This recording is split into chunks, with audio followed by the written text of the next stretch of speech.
In this video, we'll be taking a look at two NFL games happening on October 15, 2023, and providing you with free team picks and total picks for each one of those games. So 2 picks for each game, 4 picks in total. Welcome back to Cash Out Sports. Let's dive right into it. Oh, and don't forget to subscribe and to click the bell icon to get notified as soon as these videos get released, so that you have more time to plan out your bets as we provide these videos on a daily basis. I can guarantee that you'll have all the important information that you'll need on these 2 NFL games after fully watching this video. One more thing before we start. If you would like to gain access to our best exclusive sports picks to take your journey to the next level, then check out our Patreon in the link down below, where we offer our best single picks, parlay picks, and much more. Now let's get started.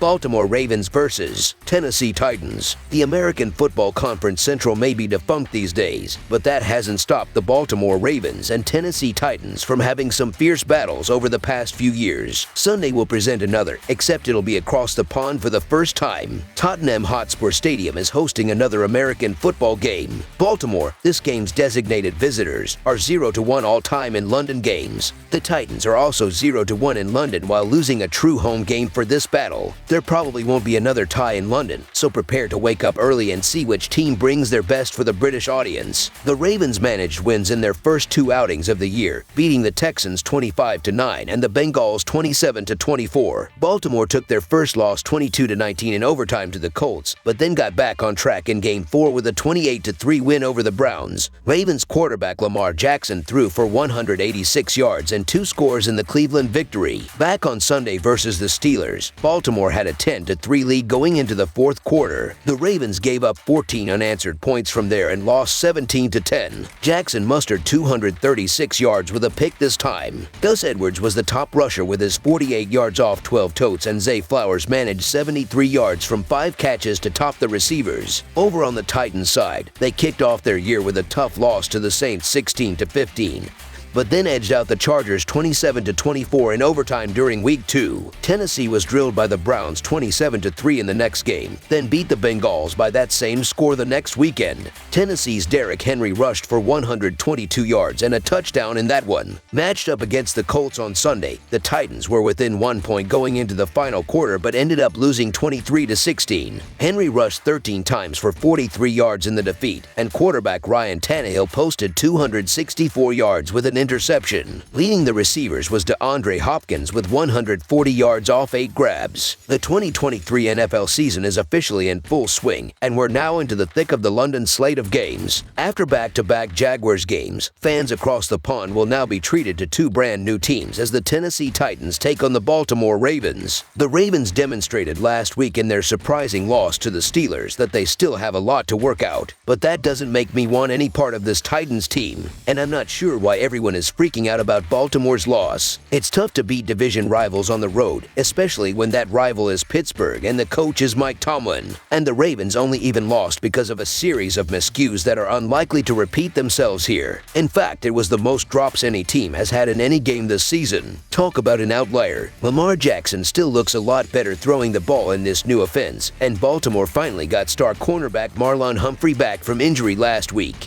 He'll be needed to help slow down DeAndre Hopkins, who is coming off a breakout game. Hopkins' performance was one of the only positives for Tennessee last week, as they mostly got their butts kicked by the Colts despite Anthony Richardson suffering a shoulder injury fairly early on that knocked him out. The Titans are 2-3, and their 2 wins came against the Chargers by just 3 points and the Bengals when they were at rock bottom. Both of those games were at home, and the 3 times the Titans have had to travel, it's been ugly. In their opener, they lost to the Saints while only scoring 15 points. Then they lost 27-3 to the Browns, and then this past week they scored only 16 in the loss to Indianapolis. The Ravens have won 3 of their last 5 games and 2 of their 3 road games. They don't have a high-scoring offense, but they've played well enough for the most part. Even though they lost their starting running back for the season, they have the 4th best ground game in the league. The The Titans usually defend the run well, but they gave up over 190 rushing yards in their last game, and their pass defense is one of the worst in the league, so expect them to have a hard time slowing down the Ravens in this game.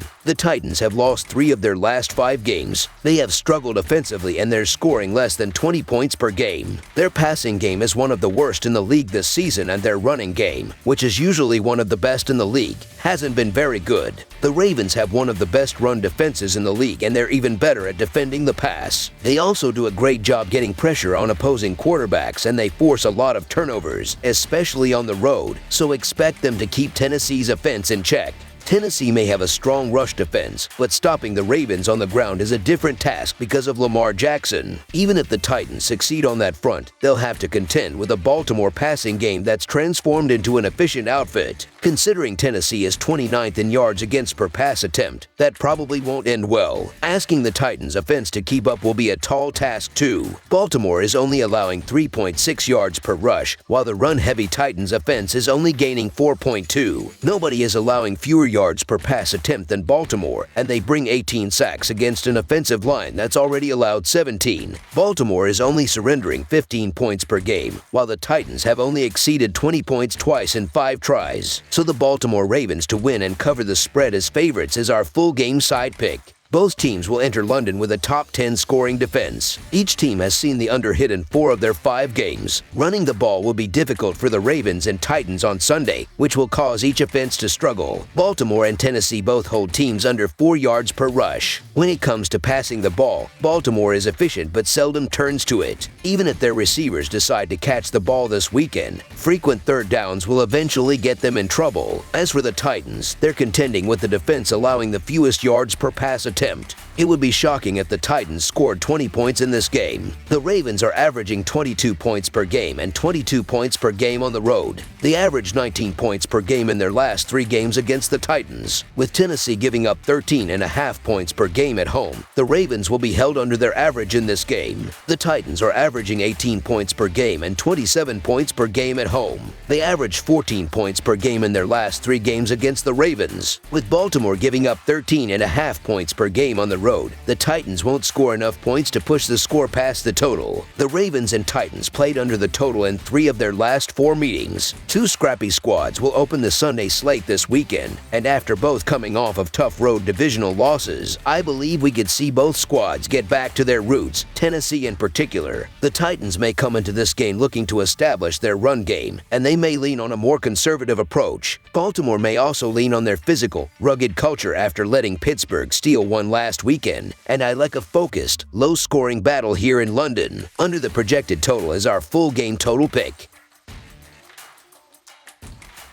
Washington Commanders versus Atlanta Falcons. A pair of National Football Conference teams looking to improve their standing in the playoff picture take the field in search of a victory down in Atlanta. The Washington Commanders are on the road as they make the trip to take on the Atlanta Falcons Sunday afternoon. Washington was drubbed 40-20 on the road by the Bears in their previous game October 5th, losing outright as a 6-point favorite. Atlanta won a seesaw game at home against Houston, sneaking out a 21-19 win last Sunday, though they failed to cover the line as a 2.5-point favorite. In the all-time regular season series between the teams, the Commanders own a 16-10-1 advantage and have won the last 2 meetings. That includes a 19-13 home win in the most recent matchup on November 27, 2022. The Washington Commanders come into this one on the heels of their 3rd straight loss, falling to 2-3 on the year after a 40-20 loss to Chicago last time out. Sam Howell has thrown for 1,349 yards, 6 touchdowns, and 6 interceptions on 68.6% passing, while Brian Robinson Jr. has 271 rushing yards and 3 touchdowns. Terry McLaurin has a team-high 25 receptions for 261 yards, while Curtis Samuel has 243 receiving yards and a touchdown. 3 more Commanders have 100-plus receiving yards as well this season. On defense, Cody Barton has a team-high 45 total tackles, while Cameron Curl Burrow has 44 total tackles. Montez Sweat leads Washington with 4.5 sacks, while Jonathan Allen and Chase Young each have 3 sacks this season. The Atlanta Falcons come into this one on the heels of a 21-19 win over Houston last time out to get to 3-2 on the year. Desmond Ridder has thrown for 1,073 yards, 4 touchdowns and 3 interceptions on 65.4% passing, while Bijan Robinson has a team-high 364 rushing yards and Tyler Allgeier has 191 rushing yards and 2 touchdowns. Jonnu Smith leads the Falcons with 21 receptions for 246 yards, while Kyle Pitts and Drake London each have 200-plus receiving yards as well this season. On defense, Jesse Bates 3 and Cadden Ellis each have 35 total tackles, with Bates 3 logging 3 interceptions. The Falcons and Commanders are coming off 2 very different weeks. Washington was embarrassed by what many thought was the NFL's worst program, letting a previously anemic Bears offense drop 40 points on them in Landover. Sam Howell and the offense struggled too. They only scored 20 points, and as a team, they only gained 29 total yards on the ground. Not great. Meanwhile, the Falcons had a revival week behind one of Desmond Ridder's best performances as a pro. Quelling C.J. Stroud and a surging Houston offense, the Falcons held the Texans to just 313 yards and only let their offense get in the end zone in the final minutes of the game. It was a complete performance by an Atlanta team that seems to play its best football at home. In a great spot for a second straight game at the Mercedes-Benz Dome and no concerning look-ahead matchup, this might be another ideal situation for Arthur Smith's team. It's especially promising because of how they stack up against Washington. The Commanders are absolutely porous against the run, allowing 4.7 yards per carry. Besides a formidable pass rush, there's really not much to like about the away team's defense. They're bottom 5 in points per game, yards per play, and points per play allowed to their opponent. While we may expect some regression this Sunday after such an abysmal showing in Week 5, we'll need to see some proof before believing they can shut down or even limit Atlanta. Washington has a full 11 days to prepare for this contest, and they're seeking redemption. Tread carefully on this one, but the Falcons match up very well on both sides of the ball. Washington has dropped 3 straight games and seemed to regress last week against the Bears. Now, some of that may have been since they were playing on a short week after going to overtime against the Eagles, but giving up 40 points to the Bears is concerning nonetheless. Atlanta got back in the win column last week against Houston, and they have a very solid run game led by Robinson.